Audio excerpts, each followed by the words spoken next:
እላለሁ። እኔ አንዳንድ ጊዜ የገጠር ሰው ያሳዝነኛል፣ አንዳንድ ጊዜ የከተማ ሰው ያሳዝነኛል። የገጠር ሰው የሚያሳዝነኝ በሚያሳዝንበት ነው፣ ለእነሱ ነግራቸዋለሁ። የከተማ ሰው አንዳንድ ጊዜ የሚያሳዝነኝ ደግሞ በተለይ ታክሲ የሚሰለፍ ሰው ያሳዝነኛል። እውነቴን አይደለም ነግራቸው፣ አልዋሽም። ሰው ሲሰራ ውሎ በቤቱ ለመግባት ደግሞ ታክሲ ተሰልፎ ብር ይዞም ለካ ደግሞ መሄድ ያቅታል። ወረፋው ደግሞ 1 ሰዓት 2 ሰዓት ደግሞ ይፈጃል። እንደገና ሄዶ ምን ብሎ ታክሲውም ተወዷል አሉ። ከዛችሁ ግን ይሄ በታምር ነው ሰው የሚኖረው፣ በታምር ነው። ካልሰረቃችሁ በቀር በታምር ነው እየኖራችሁ ያላችሁ፣ አንዳንዱን ማለት ነው። እና በዚህ ሁሉ ነገር መሃል የመጣችሁት ለሕክምና ነው። ሊታከም የሄደ ሰው የታዘዘለትን መድኃኒት ሲውጥ ነው ድህነት የሚያገኘው። አሁን የምነግራችሁን ነገር አድርጉት፣ እረፍት ታገኛላችሁ። በተጨነቃችሁ ጊዜ ሞባይላችሁን ከፍታችሁ የሆነ ነገር ወደ ማዳመጥ አትሂዱ።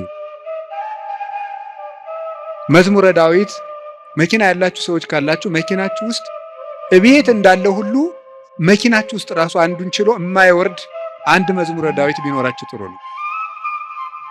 የሆነ ወረፋ እንኳን እስከምትጠብቁ የነዳጅ ወረፋም ሊሆን ይችላል አላውቅም። መኪና ውስጥ ናችሁ 3 መዝሙር ዘምሩ። መስሪያ ቤት ገብታችሁ ወረፋ እስኪደርሳችሁ አንድ መዝሙርም ዘምሩ፣ የዳዊትን መዝሙር። ይገርማችኋል፣ መንገዳችሁ ሁሉ ብርሃን ይሆናል። እውነቴን ነው የምነግራችሁ። መቼም ስብከት ድራማ አይደለም። በቅድስና ሕይወታችን አባቶቻችን አንመስልም። በእውነት እኔ በግሌ ብዙ የጎደፉ ኃጢአቶች ይኖሩብኛል። ግን በጸሎት በኩል ያልሞከርኩትን አልሰብክም። ስለዚህ መዝሙረ ዳዊት አጽናንቶኝ ነው እንጂ የምናገረው ያነበብኩትን አይደለም የምናገረው። የሆነውን ነው የምነግራችሁ። ይጠቅማቸዋል። መዝሙረ ዳዊት አንብቡ። ሰው ላይ አትጠጉ፣ በሰውም አትሸበሩ። እግዚአብሔር ክንድ ላይ እረፉ። ያንን ደግሞ የሚሆነው መዝሙረ ዳዊት ስታነቡ ነው። ዘምሩ። የዳዊት ሲጨንቃችሁም መዝሙረ ዳዊት አንቡ፣ ደስ ሲላችሁም አንብቡ። እግዚአብሔር ደስ ሲለን እሱን ማስታወሳችንን ይፈትነናል። ሲከፋን አኩርፈን አለመውጣታችንን ይፈትነናል። ስለዚህ ሲከፋን እንዘምር፣ እሱ እግር እንገኝ። ምንድነው ሴት በሚያስጨንቅ ስቃይ ትወልዳለች፣ ወልዳ ስትጨርስ ከባሏ እግር ትገኛለች ይላል። ኦሪት ዘፍጥረት ያለው አይደለም? በምጥ ወልደሽ በስቃይ ወልደሽ ፈቃድሽ ወደ ባልሽ ይሁን ያለ። በስቃይ ትወልዳለች፣ ወልዳ ስትጨርቅ ከባሏ ጋር ትውላለች። ይሄ ማለት አንዲት ነፍስ በመከራ ተጨንቃም ከሙሽራዋ ክርስቶስ እግር ነው መገኘት ያለባት። ትርጉሙ ይሄ ነው፣ መንፈሳዊ ትርጉሙ። የቅዱስ ዳዊት መዝሙር ደግሜ ነው የምነግራችሁ። አሁን ምናልባት እዚህ ቤተክርስቲያን ውስጥ ተመልሼ ብመጣና ባስተምር ሌላ ቀንም ስለ መዝሙረ ዳዊት ልናገር ይችላል። ቅዱስ ዮሐንስ አፈወርቅ ምን ይላል? ስብከት እንዳሻሽል ከፈለጋችሁ እናንተ ያለባችሁን ችግር አሻሽሉ ብሏል። እናንተ በተመሳሳይ ሁኔታ እየኖራችሁ ተመሳሳይ ርዕስ አትስበከን አትበሉኝ። ስለዚህ የእናንተ ሕይወት መጀመሪያ የነገርኳችሁን ችግር ከለቀቀ አሁን ደግሞ አዲስ ስብከት ይዤ እመጣለሁ ይላል። ስለዚህ በዚህ ዘመን ሩቅ ነገር ምንድን ነው ቢባል ተስፋ ነው። ተቆጥቼ መስበክን ያሁን እየተውኩ መጥቻለሁ። ኑሮው ተቆጥቶት ይሄ ሰው ጦርነት ተቆጥቶት ምን እናርገው ብዬ ዝም ብዬ ተስፋ ነው የምነግራችሁ። እና ለተስፋ ደግሞ የቅዱስ ዳዊት መዝሙር ፍጹም መሰላል ነው። ምዕመናን ፈትኑና ውቀሱኝ። ማታ ማታ አንድ መዝሙረ ዳዊት ድገሙ። ከመተኛታችሁ በፊት እንደው 1 ሰዓት 2 ሰዓት 3 ሰዓት በቃ ከስልካችሁ ፍሪ መሆን አለባችሁ። ዛሬ መዝሙረ ዳዊት አንብቡ። እግዚአብሔር ከእናንተ ጋር ይሆናል። ቅዱስ መቃርስ ምን ይል ነበር? ጌታዬና አምላኬ መጠጊያዬ ኢየሱስ ክርስቶስ ሆይ ይህንን ሌሊት የማድርበት ጉልበት የለኝም። ሌሊቱን እንዴት እንደማድር አንተ ታውቃለህ። አንተ ከኔ ጋር ሁን፣ በፈቃድህ አሳድረኝ ብሎ ይጸልይ ነበር። ስለዚህ የቅዱስ ዳዊትን መዝሙር ጸለያችሁ አንብባችሁ ተኙ። ማለዳችሁን እግዚአብሔር ማታውን የቀደሰ ሰው ማለዳውን ይቀድሳል። ማታችንን ካበላሸ ነው ማለዳችንን ይበላሻል። ማለዳችን ከተበላሸም ማታችን ይበላሻል። ማለዳም በመዝሙረ ዳዊት እንጀምር ሲሆን አንዳንድ መዝሙራትን በቃላችሁ አጥኑ። ስንት ነገር ተሸመድዶ የለ እንዴ? ሐሜት እኮ አሁን ስንት ሰው ያውቃል። ሰው እኔ እንደው አንዳንድ ጊዜ ይገርመኛል። ሰው ወሬ እንዴት አድርጎ እንደሚይዝና አለ እግዚአብሔር አጥና ሲሉት ግን ወራ ይዘው ሐሜት ግን በ5 ደቂቃ ስንት ሐሜት ይሸመደዳል።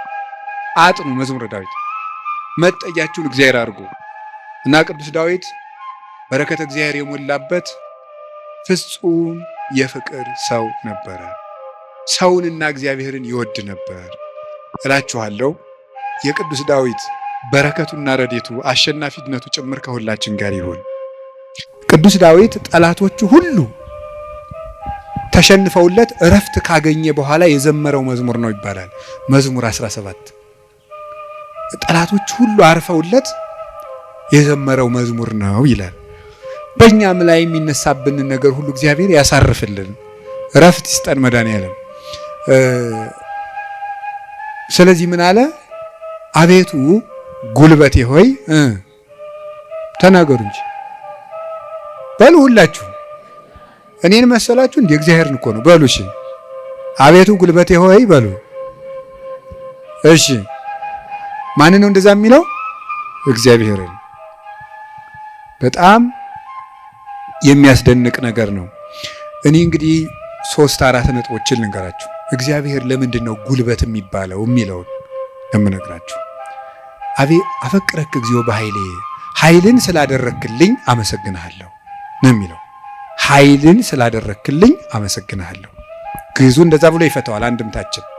አንድም ስላደረክልኝ ኃይል አመሰግንሃለሁ፣ አንድም ኃይልን የምታደርግልኝ ነህና አመሰግንሃለሁ።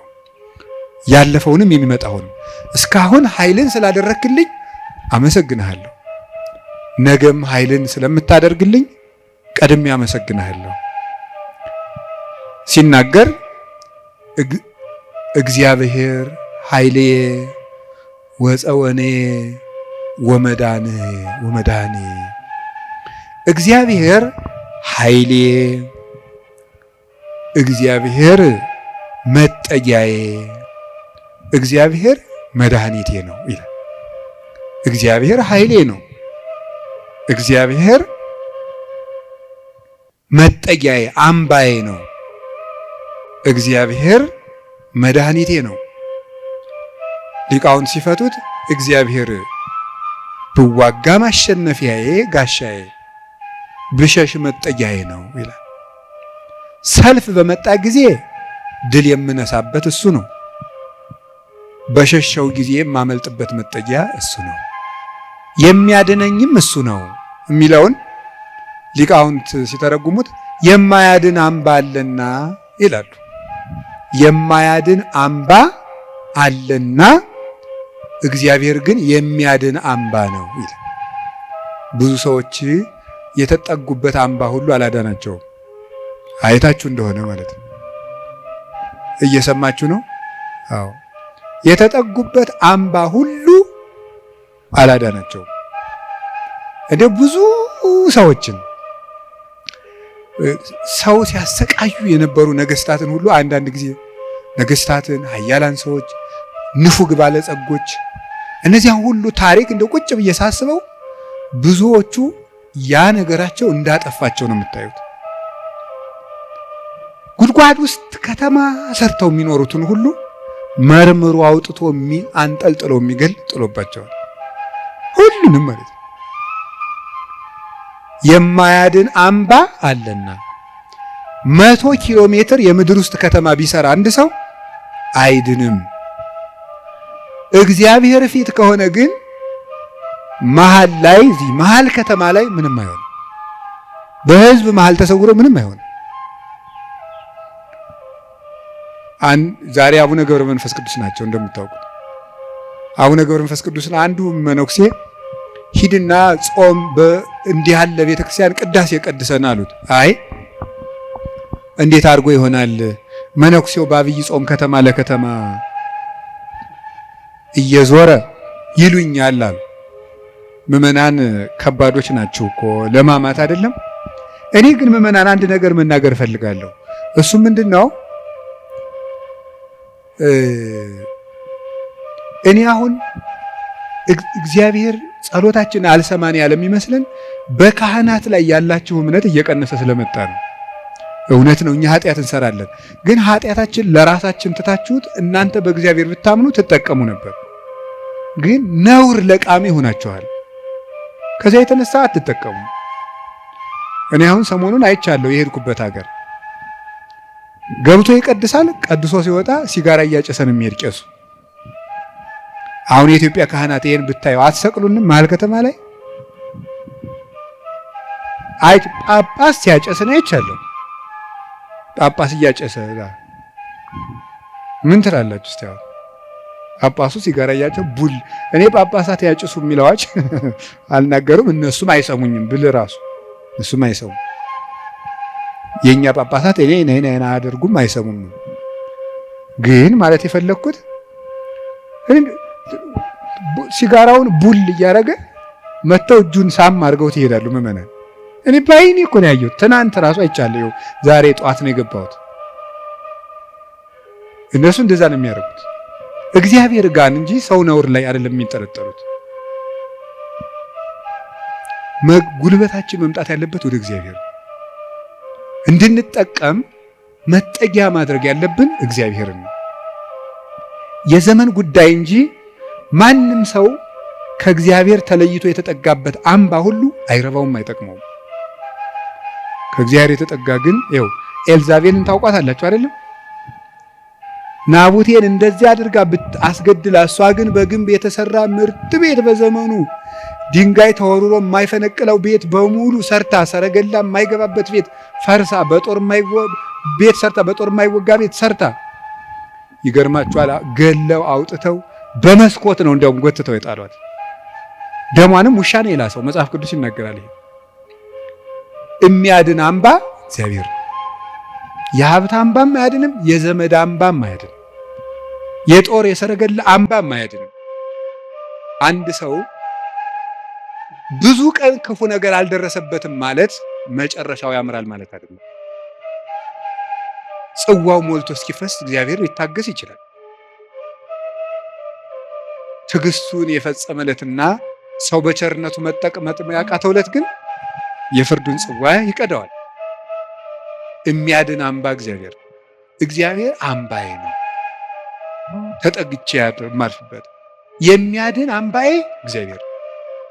ዘመድም ስልጣንም ወገንም የጓደኛ ብዛትም መሳሪያም አያድንም። የሚያድነው እግዚአብሔር። በዚህ ነው ኃይሌ ወፀወኔ ብሎ ወመድኃኔ የጨመረበት። የሚያድን አምባዬ አምላኬ ረዳኤ ወቱ የከልቦቱ ፈጣሪ እውነተኛ ረዳቴ ነውና እታመንበታለሁ። እውነተኛ ረዳቴ ነው ብሏል። እውነተኛ ረዳቴ ነው ሲል እውነተኛ ረዳት ማለት ምን ማለት ነው? እውነተኛ ረዳት ለምሳሌ አሁን ሰው እንጀራ አብልቶ እያበላ ብር ሰጥቶ ብር የሰጠውን ሰውዬ ቪዲዮ ይቀርጻል። ልብስ አልብሶ ቪዲዮ ይቀርጻል። አሁን ደግሞ በእነዚያ ሰዎች ላይም አትፍረዱ። እንደዚህ ስላችሁ አንድ ሰውዬ ነበር የቅዱስ ዮሐንስ አፈወርቅን ሄዶ እንዲህ ያለው፣ መምህር ሆይ ምጽዋት መመጽወት እወዳለሁ፣ ስመመጸውት ደግሞ ስመሰገን ደስ ይለኛል። ስለዚህ ውዳሴ ከንቱ ካለበት ጽድቁ አይጠቅመኝም ማለት ነው። ምጽዋቱን ልተወው ትላለህ ወይስ እንዴት ታላድርግ አለው። ተወው አለው። አይ ምጽዋቱን ተወው ካልከኝ ማነው ውዳሴ ከንቱን ተወው ካልከኝ ምጽዋቱን ምተዋለሁ አለው። በል እንግዲህ ከነ ውዳሴ ከንቱ መጹት አለው። ምክንያቱም ሰው አዝመራ ዘርቶ ምንም ባይጠብቀው ለእሸት ያህል ጥቂት አያጣም። አንተም ከነ ውዳሴ ከንቱ ስጥ ዝም ብለህ፣ እግዚአብሔር በረዴቱ ዋጋ አይነሳህም አለ። ስለዚህ እገሌ መመስገን ፈልጓል አትበሉ። ይፈልግ፣ እኛ ምን አገባን? ይፈልግ ማለት የፈለኩት ግን እውነተኛ ረዳት የተባለው በመርዳቱ የማይመካ እግዚአብሔር ነው። በመርዳቱ አይመካም። ገብቷችኋል አይደል? አንዳንድ ሰው ሱሪ ገዝቶ አቀማመጣችሁን ሁሉ ኦዲት ማድረግ ይጀምራል። ሱሪ ከገዛላችሁ አንተ ጭቃ ላይ ለምን ትቀመጥ የሚል ሱሪቱን እያየ ነው እሱ ስለገዛ ሊል ይችላል ነው። እኔ ያላየው እንደዛ የሚያደርግ ሰው አይቻል አውቅ እንደሱ ነው የምታደርገው የሚል ማለት ነው። በይፋ መከራ የሚያለ እውነት የሚመጻደቅ አሀ ኧረ እንረጋጋ። በማን ላይ ነው ለዚህ የበቃል? አናውቅህም ውሃ ቀቅለህ የምታድር አልነበርክም የሚል ሰዋል። እንደዚህ ጠቅ የሚያደርግ በነገር መርሽ እግዚአብሔር እንደዚያ በአሽሙር አይወጋም ሰጠው ብሎ እውነተኛ ረዳቴ ነው ያለው እሱ ነው። እግዚአብሔር ሳይሰለች ይረዳል። ሳይሰለች ይረዳል። ሁልጊዜ ነው የሚረዳው። እግዚአብሔር ምንድነው የምትሉት? አንኮንዲሽናል ላቭ ነው የምትሉት መሰለኝ አሉ። የእግዚአብሔር ፍቅር ሁኔታ የለውም ማለት ምን ማለት ነው? ጥሩ ሰው በሆንኩ ቀን የረዳኝ እግዚአብሔር በረከስኩ ቀን አይተወኝም።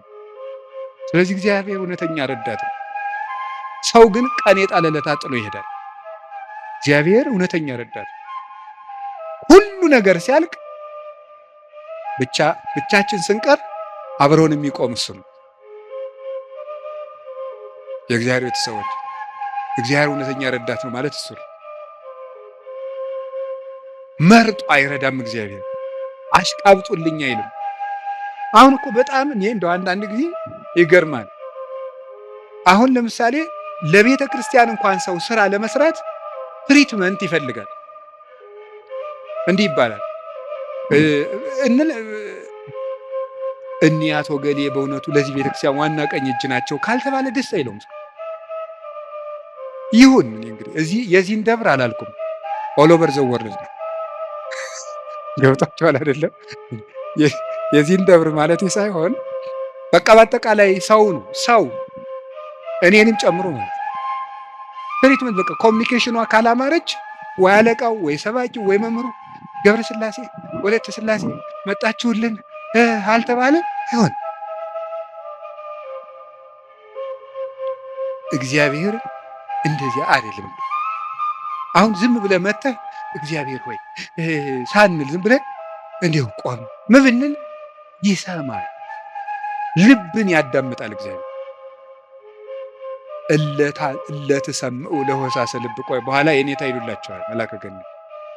እኔ በዚህ በጩኸቱ ዓለም ስለሌለውበት እሳቸው ይሉልናል። ይሄ መልካ ሕማማትና በጣም ደስ ይለኛል። ስለ ስላሴ የሚነገር ነውና እለትሰምዑ ለሆሳሰ ልብ። ደስ ሲል ስላሴ የልብን ሹክሹክታ የሚሰሙ የልብን አፍን አይተው ሳይሆን ነገር አሳምሮ ተናግሮ። እኛ እኮ ኮሚኒኬሽን ስኪል ተብሎ ኮርስ እየተሰጠን ነው። ሰው የሚወድልህ ወግ እንዴት አድርገህ ታዋጋለህ ነው ጨዋታው። መከራ አድርገህ ማዳመጥ አንዱ ስኪል ነው። ምናምን የሰዎችን ጥቅም አስቀድም፣ ምንትስ እንደዚህ በል፣ የቃላት ምርጫ ይኑርህ። እግዚአብሔር እንደዚያ ሳይል ጥሩ አድርገው ተናገሩ። ፍልስፍና ተምረዋል፣ ዲግሪ ያላቸው አነጋገር ይችላሉ። መግቢያው እንዴት ነው? አተታውሳ ኮንክሉዥኑ ጥሩ ነው አይልም። እግዚአብሔር ልብን ይሰማል። ልብን የሚሰማ እግዚአብሔር ነው። ሐና የሳሙኤል እናት ሐና ምንም እኮ ነገር አላለችም። በልቧ ነበር የምታተኩት። እግዚአብሔር የልቧን ይሰማል። እግዚአብሔር የልቧን ይሰማል። ሌሎችም እና እግዚአብሔር ልብን ያያል፣ ሰው ፊትን ያያል የተባለ ለዚህ ነው።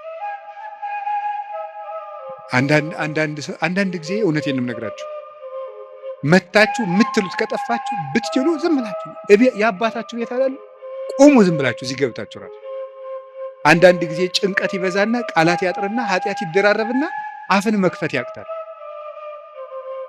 ገብቶ ዝም ብሎ ቢቻል ማልቀስ ጥሩ ነው። እግዚአብሔር ከሺህ ቃላት አንድ ዘላላ እንባን ይወዳል። እዚህ ገብቶ ማልቀስ እና እግዚአብሔር እውነተኛ ረዳቴ ነው። ወረት የሌለው ትናንት ረድቶ ዛሬ ችል የማይል አፍ ላይ የሌለው በሌላ ፍቅር የማይወሰድ ወዳጅ የማይለውጥ ስንለወጥ የማይለወጥ አባት እግዚአብሔር ነው። ደግሞ የማይደክመው የማይሰለች ለሁሉም የሚበቃ አባት እግዚአብሔር ነው። እኔ ለምሳሌ አሁን እንዳንድ የቤተ ክርስቲያን መነኩሴ አሁን ለምሳሌ 3 ሰዎች ሊያነጋግሩ ቢፈልጉ 3 ሰዎች እንዳነጋገርኩ መሽቷል ደህና ደሩ ቤት እግዚአብሔር ይህን ሁሉ ሰው በአንድ ጊዜ ይሰማል። ታዲያ እውነተኛ ረዳት አይደለም ነው? አንድን የቤተ ክርስቲያን አባት በጣም ትልቅ ሰው ቢሆን ሁልጊዜ ከሌሊቱ 6 ሰዓት ብትደውሉበት አንተ ስራ የለህም ስርዓት አትይዝም በዚህ ሰዓት ይደወላል ሊሉ አይችሉም? ይላሉ። እግዚአብሔር መንፈቀ ሌሊት ብንጠራው አለ። እግዚአብሔር ሊነጋ ሲል ብንጠራው አለ። እግዚአብሔር የትም ሆነን ብንጠራው አለ። ገደል ውስጥ ብንጠራው አለ። የረከሰ ቤት ውስጥ ሆነን ብንሰራው ምንድነው ሌሊት በምንጣፌ ላይ ሳለው ነፍሴ የወደደችውን ፈለግኩት ይላል መኃልየ ሰሎሞን ላይ። እና ይሄን ምንጣፍ የሚለውን ሊቃውንት ሲተረጉሙ ይላሉ በኃጢአት አልጋ ውስጥ ተዘፍቄ ሳለው ፈጣሪዬን አሰብኩት። ውድቀት ውስጥ ሆነን ብንጠራው እግዚአብሔር ይሰማል። እግዚአብሔር እውነተኛ ረዳቴ ነው ያለው ለዚህ ነው። ምእመኔ ወቀርነ ሕይወቴ፣ የምታመንበት የሕይወቴ መመከቻ ቀንድ እግዚአብሔር ነው። ሶበ ጽዋይ ክወል እግዚአብሔር እድህንም ጸሬ፣ ፈጣሪ እግዚአብሔርን በጠራሁት ጊዜ ከጠላቶች እድናለሁ። ይህንን ይዞ ሰሎሞን የእግዚአብሔር ስም የጸና ግንብ ነው ይላል። መጠጊያ የእግዚአብሔር ስም ነው። የእግዚአብሔር ስም ሲጠራ እግዚአብሔር የሚል ስም ሲጠራ ምድርና ሰማያት ይደነግጣሉ። ኢየሱስ የሚል ስም ሲጠራ ምድርና ሰማያት ይደነግጣሉ።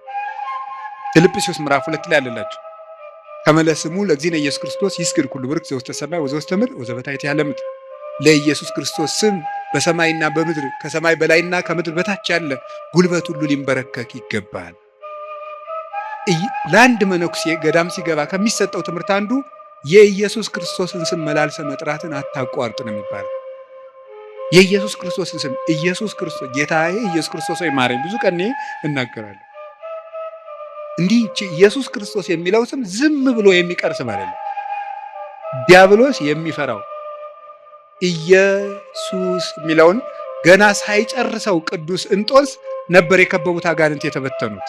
በገድለ ቅዱስ እንጦንስ እንደተጻፈ ክርስቶስ ኢየሱስ አማኑኤል እግዚአብሔር ብሎ መጥራት ዝም ብሎ አይደለም፣ በፍቅር ጥሩት፣ ጉልበት ይሆናቸዋል። ስለዚህ ጉልበቴ ሆይ እወድሃለሁ ያለው ከዚህ የተነሳ ነው። የእግዚአብሔርን ስም በጠራሁት ጊዜ ከጠላቶች እድናለሁ። ፈሪ አትሁኑ፣ ጠንቋይ አትሁኑ። ውሸታም ነው ጠንቋይ፣ አትፍሩ። ምናልባት እደግምባችኋለሁ ምናምን ቢል ምንም አትፍሩ። አሁን ይሄ ድሮማ ምን ያደርገ ይሄ ጠንቋዩ ሁሉ ጨው በቂጣ ቅቤና በርበሬ አንድ ላይ ሆኖ በገጠር በነገራችሁ ላይ ጨው የሚባል በርበሬ ነው እና በጣም ይገርማል። እና በጨው እንጀራ በላው ካልክ ሳልት አይደለም እንትን ነው በርበሬ ነው። እና በጨውና በቅቤ የተቀብቶ ቂጣ ያንን ያዞሩና አጋንንቱ ምናምን ብለው ደጋሞ ቱቱቱ ብለው መንገድ ላይ በቃ እያማተበ መብላት ቄስ ተመስገን እያሉ በስመ አብ ግጥም አድርጎ ነው። ለምን የሰይጣን እንጀራ የለውም። ማን አባቱ ነው ለሰይጣን እንጀራ የሰጠው? ይቅርፋታም ድሃ ምንም የለው ማምላክ። ሰይጣን ደግሞ የት አባቱ ነው እንጀራ ያለው? ደግሞ እሱ መቼ የቆፈረውን መቼ የፈጠረውን እንጀራ ነው። እንጀራን ለሰይጣን አትስጡ፣ ምንም ለምንም አትስጡ። አትደንግዱ። በእስራኤል ላይ ጥንቆላ በያዕቆብ ላይ ሟርት አይሰራም አይደለም ነው የእግዚአብሔር መጽሐፍ እንደዚህ ነው። የእግዚአብሔር ስም የጸና ግንብ ነው። እኔ ሁልጊዜ እናገራለሁ፣ የካህናት ስልጠና ስሰጥ እናገራለሁ። ምናልባት ድግምት የሚችል ሰው ካለ ጀግና እለዋለሁ፣ ይድገምብኝ ብዬ አውቃለሁ። አሁንም ይቻላል። እንደ ወንድ የሆነ ጀግና በዓለም አለ የተባለ ጠንቋይ ይድገምብኝ ብዬ አውቃለሁ። ይኸው አሁንም የምትሰሙ ካላችሁ ድገሙብኝ። እኔ በጌታችን በመድኃኒታችን በኢየሱስ ክርስቶስ ስም ፍጹም አምናለሁ። ምግባሬ ከሰው ድሃ ልሆን ይችላል። በክርስቶስ ስም ግን ቀልድ የለም። ስሙን በስመ አብ ወወልድ ወመንፈስ ቅዱስ በጠራሁት ጊዜ ውዬ ባድር አንዳች እንደማይዞረኝ አምናለሁ። እውነቴን ልነግራችሁ፣ አሁን እኔ ሰው በጫማ ይደገምበታል በምናምን ይችላል። እኔ ጫማዬን ትቼው ነው የምመጣው፣ ውጭ ትቼው ነው የምገባ። መድገም ይቻላል። 4 ምንም አልሆነም። እናቱ ድንግል ማርያም ለእኔ መጠጊያዬ ናት። በእናትነቱ ምንም ቢሆን ከእሷ አቅፍ እጠጋለሁ። እንደዛ ከሆነ ደግሞ ምንም ሊሆን አልችልም። ስለዚህ አባ ጊዮርጊስ የተናገረው ሁልጊዜ የምወደው ቃል አለ። ለመኮነ ሰማይ መድሄ ወምድርኒ ማይረጸ እመተጣበቁ ለሐሪጾቴ ምንተ እንከ ይረስዩኒ ለማ አንቲ ምስሌ። ሰማይ መጅ ምድር ወፍጮ ሆነው አጣብቀው ቢፈጭኝ አንቺ ከኔ ጋር ከሆንሽ ምን ይሆናል?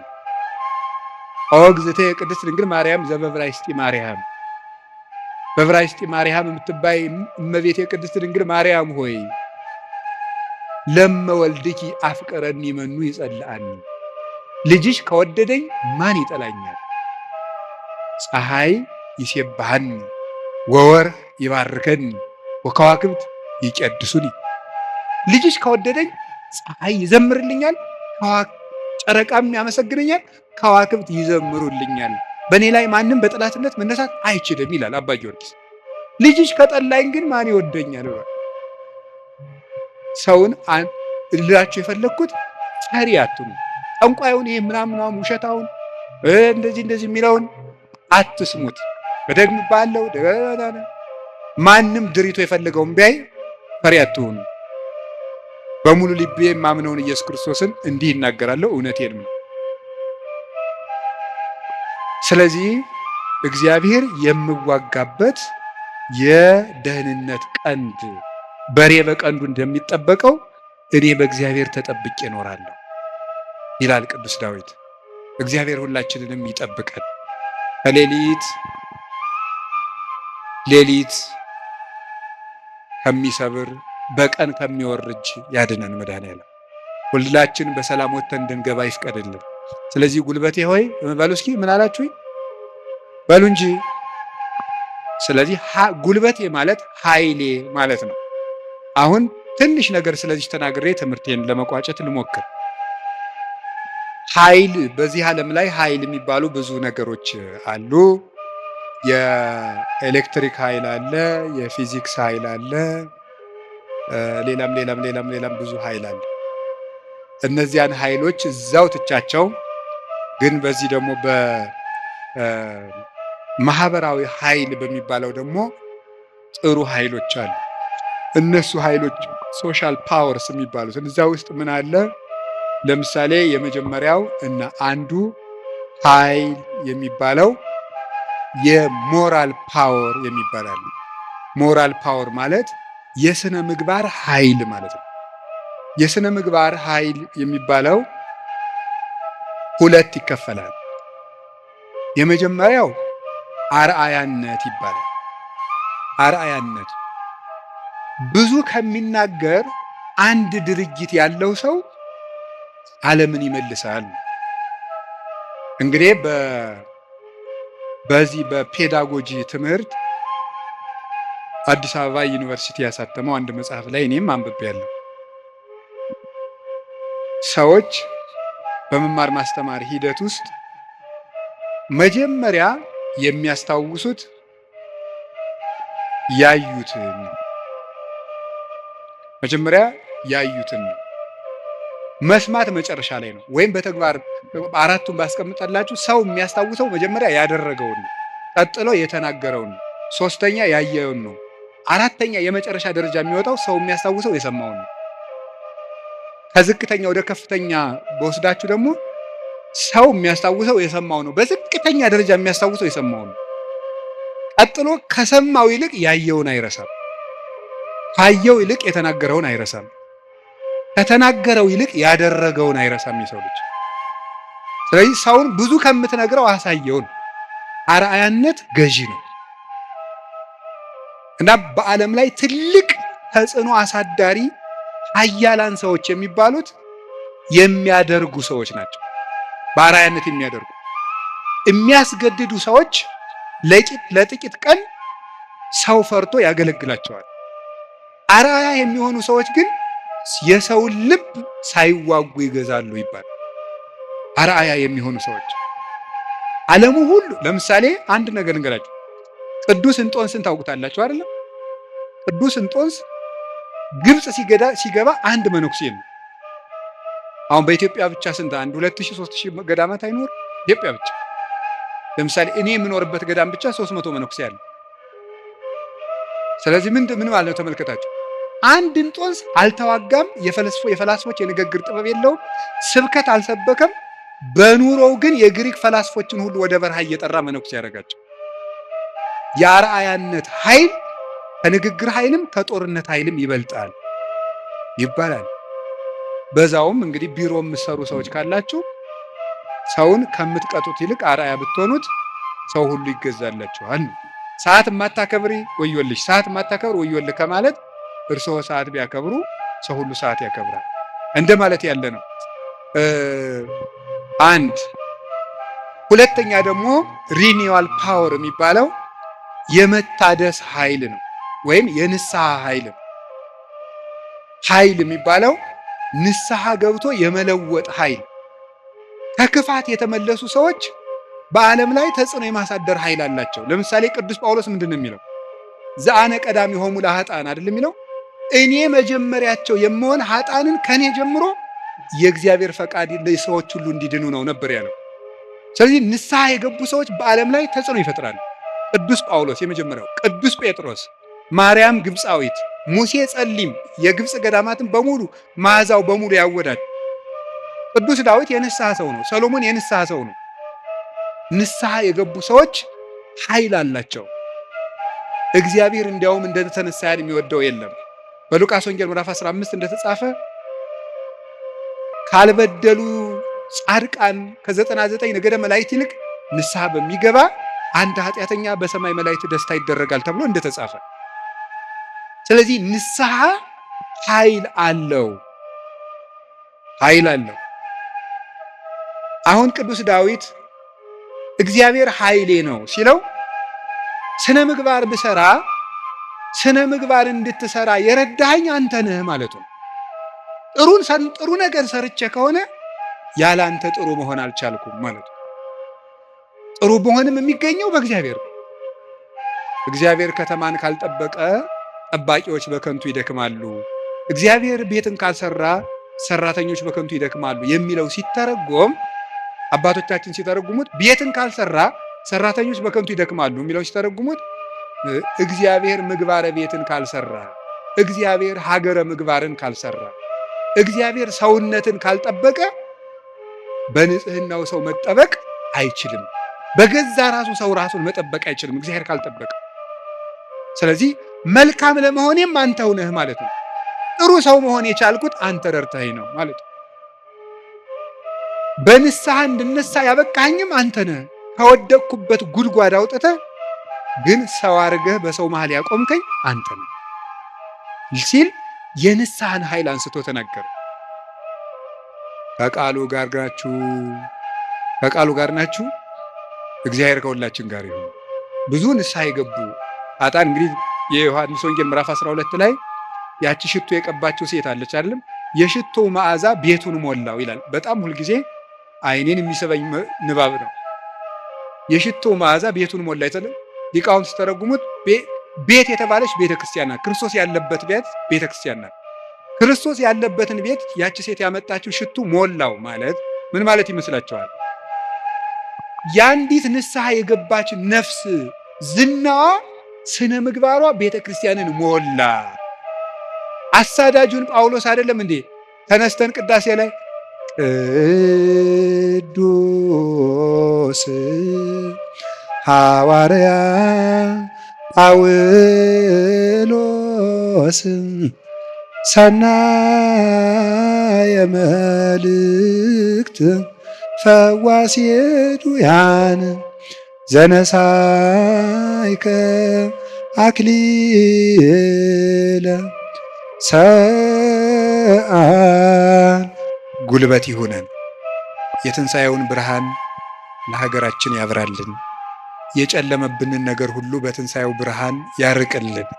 ለተጨነቁ ሁሉ መድኃኔዓለም ሰላምን ይስጥልን። አቤቱ ጉልበቴ ሆይ እወድሃለሁ። ወስብሐት ለእግዚአብሔር።